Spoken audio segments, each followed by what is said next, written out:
غرور طاقت کا انجام کیا ہوتا ہے؟ آئیے آج قرآن کی روشنی میں اس کو دیکھتے ہیں اور قرآن کی سورہ فیل کا تاریخی اور عسکری مطالعہ کرتے ہیں۔ انسانی تاریخ کے خون آلود اور ہنگامہ خیز کینوس پر جب ہم طاقت کے نشے اور عسکری غرور کا جائزہ لیتے ہیں تو ایک اٹل اصول سامنے آتا ہے کہ جو قوت تکبر میں اندھی ہو جائے وہ بالآخر ٹوٹ جاتی ہے۔ ہر دور کے فرعونوں اور جدید سامراجی طاقتوں کو یہ گمان رہا ہے کہ ان کی فوجی قوت اور جدید ہتھیار ہر رکاوٹ کو رون سکتے ہیں۔ انہیں لگتا ہے کہ تاریخ کے فیصلے آسمان پر نہیں بلکہ ان کے جنگی ہیڈ کوارٹرز میں ہوتے ہیں، لیکن جب یہ متکبر قوتیں خدائی نظام سے ٹکراتی ہیں تو ان کا انجام عبرتناک ہوتا ہے۔ قرآن مجید کی سورہ فیل اسی ابدی حقیقت کو واضح کرتی ہے۔ یہ کوئی دیو مالائی قصہ نہیں بلکہ فلسفہ تاریخ اور طاقت کے غرور کے انجام کا زندہ سبق ہے۔ جب کوئی طاقت اللہ کے مرکز کعبہ پر حملہ آور ہوتی ہے تو اللہ بظاہر چھوٹے اسباب سے بڑے لشکر کو مٹا دیتا ہے۔ آئیے اس کو سمجھنے کے لیے تاریخی منظر پر ایک نگاہ ڈالتے ہیں۔ دو عالمی طاقتوں کا کھیل۔ 6 صدی عیسوی میں ہم جاتے ہیں۔ دنیا کی 2 طاقتیں آمنے سامنے تھیں، ایک رومی سلطنت جو کہ مغرب کی سپر پاور تھی اور دوسری ساسانی فارس جو کہ مشرق کی سپر پاور تھی، اور تجارتی راستوں پر کشمکش جاری تھی۔ ان کے درمیان تجارتی راستوں پر بالادستی کی کشمکش تھی۔ اسی تناظر میں حبشہ نے یمن پر قبضہ کیا اور وہاں کا گورنر ابرہہ مقرر ہوا۔ ابرہہ نے دیکھا کہ عرب کی روحانی اور تجارتی مرکزیت مکہ اور کعبہ کے گرد گھومتی ہے، تو اس نے بھی کیا کیا، سنا میں ایک عظیم گرجا الکلیس بنا کر عربوں کا رخ ادھر موڑنے کی کوشش کی، مگر جب ایک عرب نے اس کی بے حرمتی کی تو ابرہہ نے کعبہ کو گرانے کا فیصلہ کر لیا۔ وہ 60,000 کا لشکر اور جنگی ہاتھیوں کے ساتھ مکہ کی طرف بڑھا۔ اس زمانے میں ہاتھی آج کے ہیوی ٹینک کی حیثیت رکھتے تھے۔ ایسے میں جب ابرہہ نے قریش کے اونٹ پکڑ لیے تو حضرت عبد المطلب اس کے پاس گئے۔ ابرہہ نے توقع کی کہ وہ کعبے کی سفارش کرنے آئے، مگر انہوں نے صرف اپنے اونٹ مانگے۔ تو ابرہہ نے طنز کیا تو عبد المطلب نے وہ جواب دیا جو تاریخ نے محفوظ کر لیا۔ عبد المطلب نے کہا، میں اونٹوں کا مالک ہوں، اس گھر کا بھی ایک مالک ہے جو خود اس کی حفاظت کرے گا۔ یہ کمزوری نہیں بلکہ توحید اور توکل کا اعلان تھا۔ پھر کیا ہوا؟ اللہ تعالیٰ نے قرآن میں سورہ فیل میں اس کا ذکر کیا، وَأَرْسَلَ عَلَيْهِمْ طَيْرًا أَبَابِيلَ۔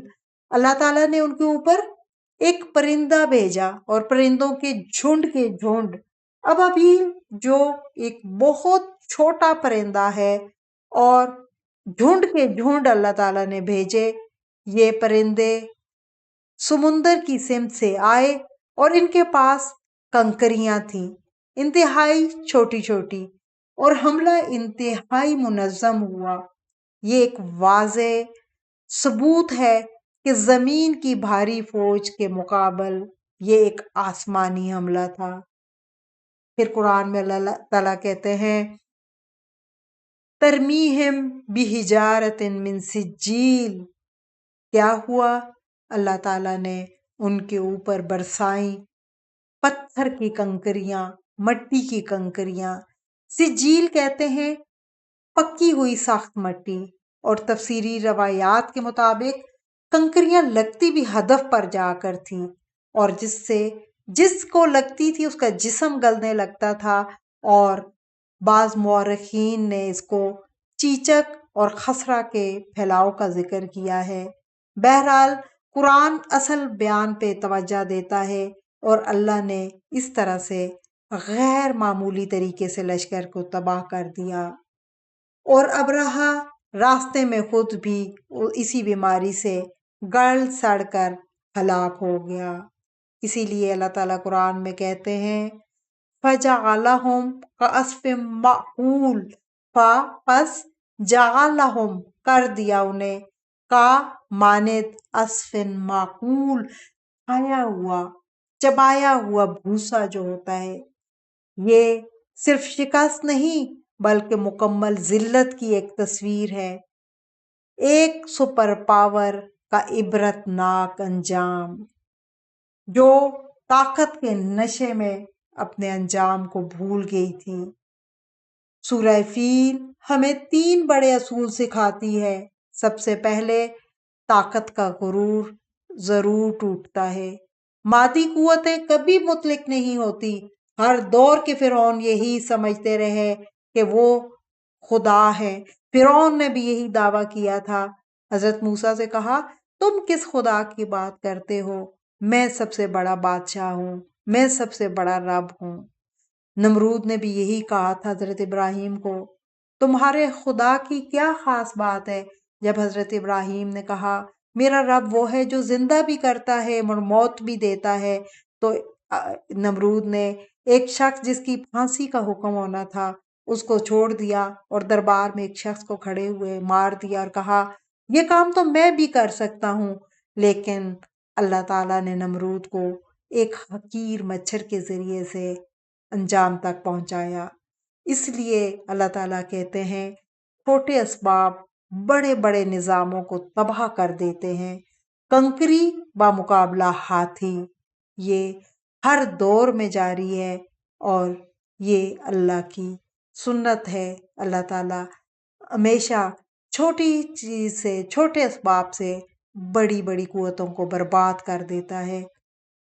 اصل چیز جو ہے وہ توکل ہے۔